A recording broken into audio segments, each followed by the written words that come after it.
dans le même cadre, c'est-à-dire le programme de la première année du cycle secondaire collégial. Bien sûr aussi dans la même séquence, c'est la séquence 3 qui concerne la description d'une personne. Mais cette fois-ci, après avoir découvert qu'on a bien sûr, lorsqu'on veut parler de la description, on doit citer le côté physique, le côté moral et le côté vestimentaire. Aujourd'hui, on va voir, et ces choses qu'on va découvrir ensemble, on va voir les éléments qu'on pourrait déployer pour atteindre cet objectif qui est, bien sûr, décrire une personne, caractériser. La leçon est intitulée « Caractériser » et je vais vous décrire la différence, bien sûr, je vais vous donner la différence entre caractériser et décrire. Décrire, c'est un élément qui appartient à la caractérisation, c'est-à-dire lorsque je caractérise, je fais la description et je donne des informations. Ces deux-là me donnent la caractérisation et je caractérise pour différencier et pour distinguer une personne à une autre, distinguer un lieu à un autre, distinguer un animal à un autre. Par quoi je vais les distinguer, les différencier avec la caractérisation?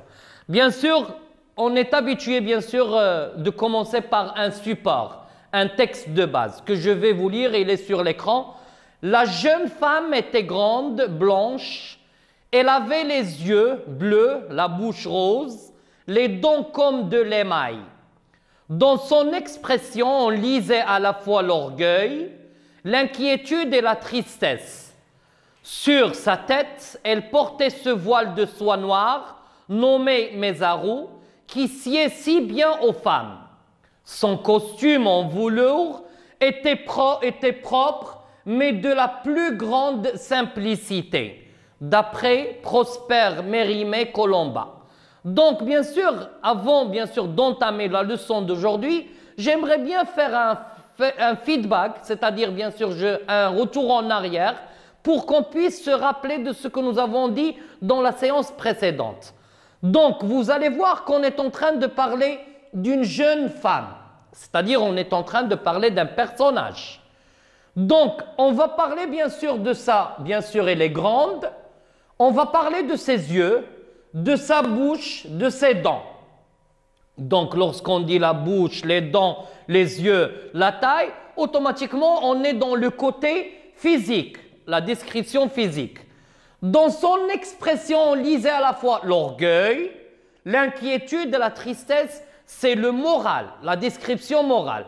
Elle portait sur sa tête ce voile de soie noire, qui sied bien sûr. Son costume en velours était propre, mais de la plus grande. Vous voyez ici, bien sûr, on a terminé par la description vestimentaire. Le texte est écrit par Prosper Mérimée, un écrivain français né en 1803 à Paris, et il est mort en 1887, bien sûr, à Cannes. Tiré de son œuvre Colomba, c'est l'œuvre, bien sûr, écrite par le même auteur. Voilà, bien sûr, pour l'exploitation, la compréhension de ce texte. Donc, la suivante question, et la question qui nous concerne, est la suivante. Qu'est-ce que l'auteur a-t-il utilisé pour caractériser la jeune femme? Qu'est-ce que l'auteur a-t-il utilisé? Qu'est-ce que l'auteur a utilisé comme moyen? De quoi s'est-il servi pour bien sûr nous faire cette caractérisation? Donc la caractérisation de la jeune femme, regardez. La caractérisation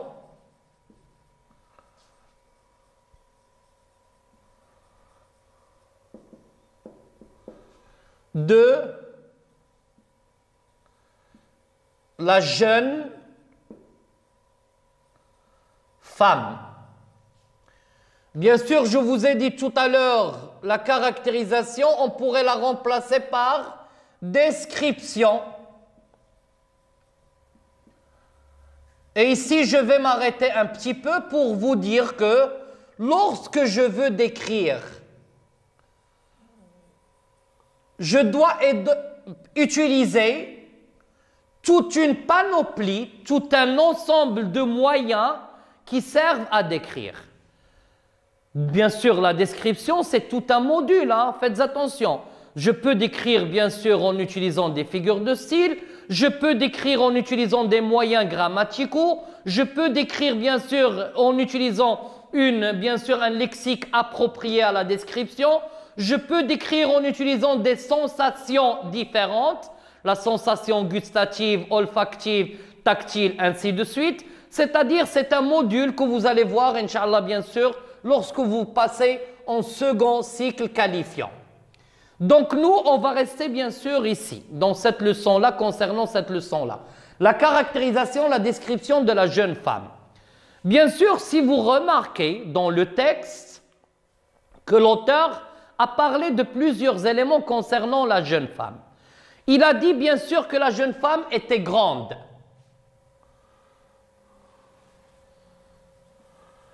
La jeune femme, je vais prendre toute la phrase. La jeune femme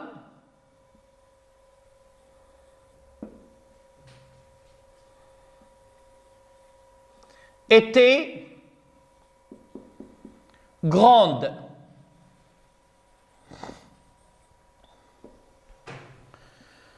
Je vais prendre la dernière phrase de la première partie du texte.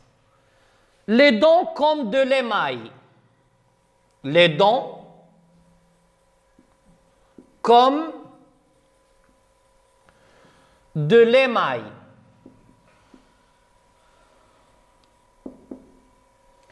Et je vais prendre bien sûr une autre phrase. Il portait ce voile de soie. Elle portait ce voile de soie.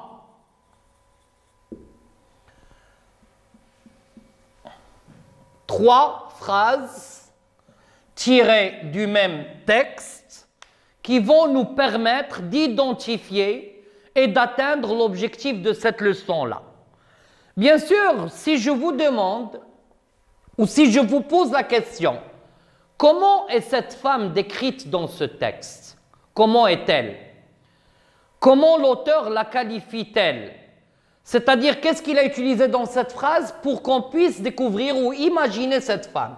Regardez, voilà le mot du personnage, qui indique le personnage. Nous avons ici jeune et nous avons ici grande.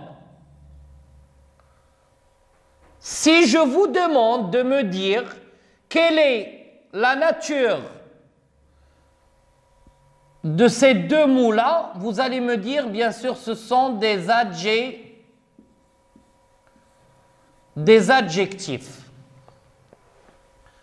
Donc, des adjectifs, regardez. Le premier adjectif, il est lié directement au nom qu'il qualifie. Mais le deuxième adjectif, il est relié au nom qu'il qualifie avec le verbe être, un verbe. Donc, c'est-à-dire cet adjectif qui est lié directement au nom qu'il qualifie, on dit que c'est un adjectif épithète. Le deuxième, relié au nom qu'il qualifie avec un verbe, est un adjectif attribut.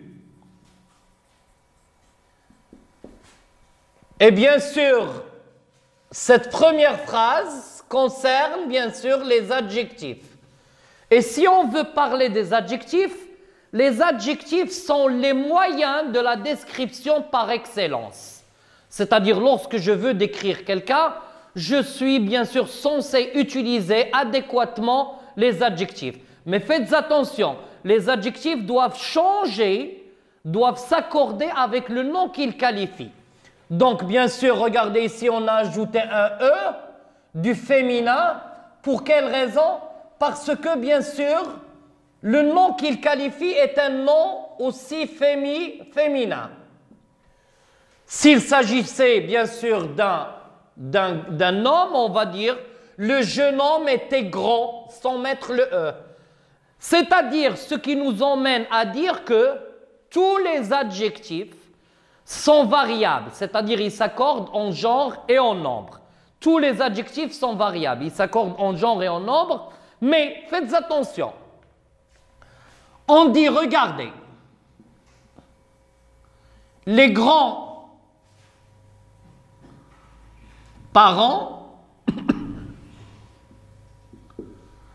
et vous allez voir que l'adjectif grand, grâce à ce trait d'union, il est utilisé dans un mot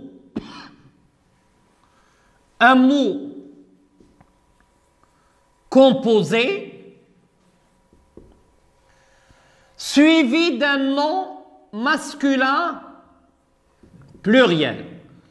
Si je change la phrase et je dis la grand-mère,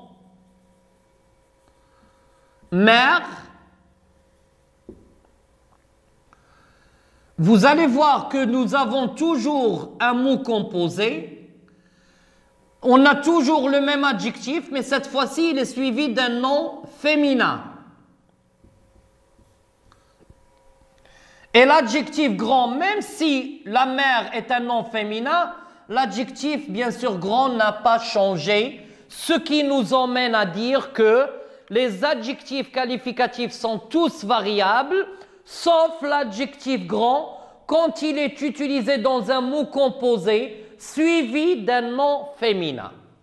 C'est-à-dire, vous venez de découvrir le premier moyen de la caractérisation, le premier moyen de la description. C'est-à-dire, pour décrire, pour caractériser, il est obligatoire d'utiliser le moyen par excellence, les adjectifs, et vous devez faire attention à leur place et à leur accord. Les adjectifs sont variables, ils s'accordent en genre et en nombre, sauf l'adjectif grand, sauf je vais la mettre ici, et je vais vous découvrir l'écran, bien sûr, là où il y a tout ce que je viens de décrire sur le tableau. L'adjectif grand, quand il est utilisé dans un mot composé, suivi d'un nom féminin, il reste invariable. Regardez maintenant pour la deuxième phrase. Les dents comme de l'émail. Les dents, élément 1. L'émail, élément 2. Et nous avons entre ces deux noms-là, nous avons le moyen comme.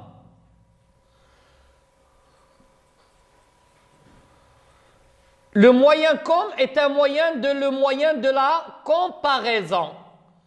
La comparaison, c'est établir une analogie entre deux éléments qui se ressemblent. Une analogie, lorsqu'on dit une analogie, c'est-à-dire une ressemblance. Une analogie, c'est-à-dire une similitude. Donc ici, le moyen comme, les dents comme de l'émail, automatiquement ici, bien sûr, les dents, ils sont blanches, ils sont brillants parce que l'émail, c'est une matière brillante, bien sûr. Donc, regardez les dents comme de l'émail. Bien sûr, ici, on a utilisé une comparaison à l'aide du moyen comme, ce qui nous permet aussi de dire que la comparaison pourrait être un moyen par excellence de la caractérisation. On dit une belle fille, ou cette fille est belle comme une fleur, cette fille est belle comme une fleur. Ici, on a fait une comparaison et on va découvrir, bien sûr, dans l'exercice, tout un ensemble de comparaisons que vous pouvez utiliser dans votre vie quotidienne. Donc, le troisième exemple et le dernier, bien sûr, vous allez voir qu'elle portait ce voile de soie. Nous avons ici un nom et nous avons un deuxième ici. Ces noms sont reliés par une préposition.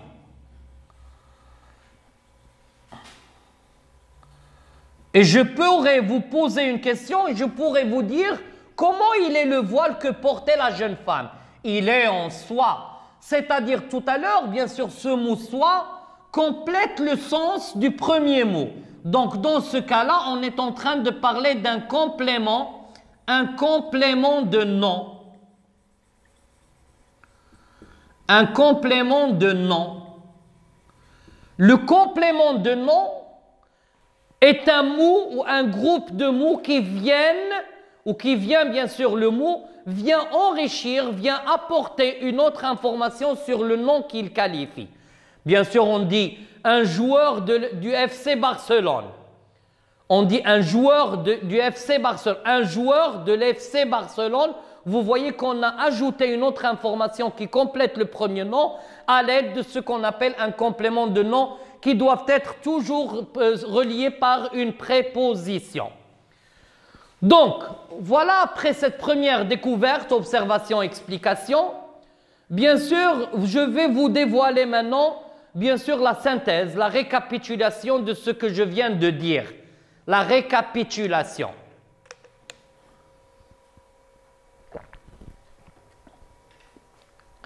Les moyens de la caractérisation de la jeune femme. La jeune femme, bien sûr, c'est-à-dire la jeune femme dont on parle dans le texte. On pourrait se limiter ici, on dit les moyens de la caractérisation. D'abord, on a les adjectifs qualificatifs. Et j'ai pris le même exemple pour que vous puissiez comprendre. La jeune femme était grande. Les adjectifs sont les moyens de la description par excellence, comme je viens de le dire. Ils sont variables, c'est-à-dire ils s'accordent en genre et en nombre. Bien sûr, sauf l'adjectif grand, utilisé dans un mot suivi d'un nom féminin. Utilisé dans un mot composé. Faites attention, vous devez l'ajouter ici. Un mot composé suivi d'un nom féminin. L'adjectif pourrait être attribut ou épithète. Attribut, regardez, relié par un verbe. Épithète, relié directement. Le complément de nom, il portait ce voile de soie. Le complément de nom est un mot ou un groupe de mots qui complète un nom. Ils sont souvent reliés par une préposition. La comparaison, les dons comme de l'émail pour donner une image claire. Oui, la comparaison, il sert bien sûr, il a trois fonctions, la comparaison. Il a la fonction évaluative, il a la fonction explicative et la fonction poétique. Hein. Lorsque je dis c'est une belle fille, cette belle fille ou cette fille est belle comme une fleur, ici, bien sûr, c'est une image poétique. Les dons comme de l'émail, bien sûr, ça pourrait être évaluative et explicative aussi. Pour donner une image claire, on utilise la comparaison, ce qui permet d'établir une analogie entre deux éléments. Voilà la récapitulation que vous allez bien sûr recopier chez vous sur vos cahiers, bien sûr. Et on passe aux exercices d'appropriation. Après ou d'après tout ce qu'on vient de dire, il faut appliquer. Il faut bien sûr s'entraîner. Il faut bien sûr mettre en pratique ce qu'on vient de dire. Et on commence par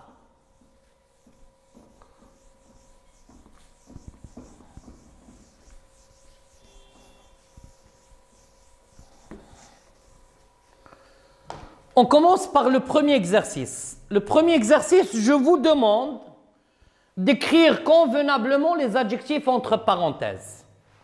Nous avons dans ces phrases des adjectifs que j'ai mis entre parenthèses et c'est à vous de les accorder ou non, c'est-à-dire est-ce qu'ils vont changer ou non. Derrière leurs écrans, mes élèves sont trop attentifs. Derrière leurs écrans, c'est-à-dire je parle des élèves qui confinent, hein, et je souhaite que vous tous vous confinez maintenant. Derrière leurs écrans, les écrans de tablette, les écrans d'ordinateur, les écrans bien sûr de la télévision, mes élèves sont trop attentifs. Mes élèves. Donc ici, qu'est-ce qu'on va faire? On va mettre attentif avec un F et on ajoute un S. Tous les grands-mères sont adorables. Nous avons dit que grand-mère ne va pas changer. L'adjectif grand ne change pas. Mais j'ajoute un S à mère et adorable aussi un S. Les filles sont plus studieuses. Regardez, pour ces adjectifs qui se terminent par un X, ils font toujours un féminin avec un SE. Les filles, c'est féminin pluriel avec un SES. Studieuses que les garçons. Victor Hugo est l'un des grands hommes. Regardez ici l'adjectif grand. Il est utilisé seul. Automatiquement, je vais ajouter un S. Ensuite, l'exercice concernant la comparaison. Nous avons ici dans la première partie de la comparaison et dans la deuxième partie, nous avons bien sûr avec laquelle vous allez compléter les éléments de la colonne A. Il est sage, quelqu'un qui s'assoit tranquillement. On dit il est sage. comme une image. C'est-à-dire, vous allez mettre à côté de ce 4, vous allez mettre A. Nous avons 4. On va mettre le A. On dit quelqu'un qui est tranquille, il est sage comme une image. Elle court, B. Elle court comme un lièvre. C'est-à-dire le 6 avec le B. Il est bavard, c'est quelqu'un qui parle beaucoup. Donc le 5 avec le C, c'est-à-dire il est bavard comme une pie. Il est rusé. Rusé, c'est quelqu'un qui est malin, qui fait des bêtises. Bien sûr, il est rusé. Donc le 2, c'est avec bien sûr le D. Et nous avons bien sûr, elle se ressemble. Le 1, elle se ressemble, c'est-à-dire tu ne peux pas faire une différence entre les deux. Elles se ressemblent comme 2 gouttes d'eau, 3. Et nous avons, j'ai sauté le E. Donc le A, le F. Donc comme 2 gouttes d'eau, ils se ressemblent avec le 1, 2 gouttes d'eau, le 3. Avec bien sûr le F. Et nous avons, elle nage, le E. Avec comme un poisson dans l'eau, avec le 1. Donc, il est sage comme une image. Il est sage comme une image. Elle court comme un lièvre. Il est bavard comme une pie. Il est rusé comme un renard. Il nage comme un poisson dans l'eau. Elle se ressemble comme 2 gouttes d'eau. Donc, voilà pour l'exercice 3. L'exercice 3, oui. Compléter de façon à obtenir un complément de nom. Elle porte une veste de soie, par exemple, une veste en toile. Cette femme au foyer est généreuse. Les tenues du Raja de Casablanca sont les plus vendues. Donc ici, bien sûr, on peut dire les tenues du Raja de Casablanca sont les plus vendues. Et je suis désolé pour lui, Ouidadi, vous pouvez compléter la phrase avec, bien sûr, la tenue que vous préférez. La Coupe du Monde de 2022 aura lieu au Qatar. La Coupe du Monde, vous voyez que je ne vais pas corriger cet exercice, je vais vous le laisser pour que vous puissiez terminer les phrases avec les compléments de nom que vous choisissez. Bien sûr, pour ne pas arrêter le travail ici, bien sûr, j'ai fait un petit prolongement et je vous demande, essayez maintenant vous-même de construire des phrases où vous déployez tous ces moyens. Des phrases où vous déployez des adjectifs, des comparaisons et même bien sûr des phrases où vous utilisez des compléments de nom. Et merci et à la prochaine séance, Inch'Allah.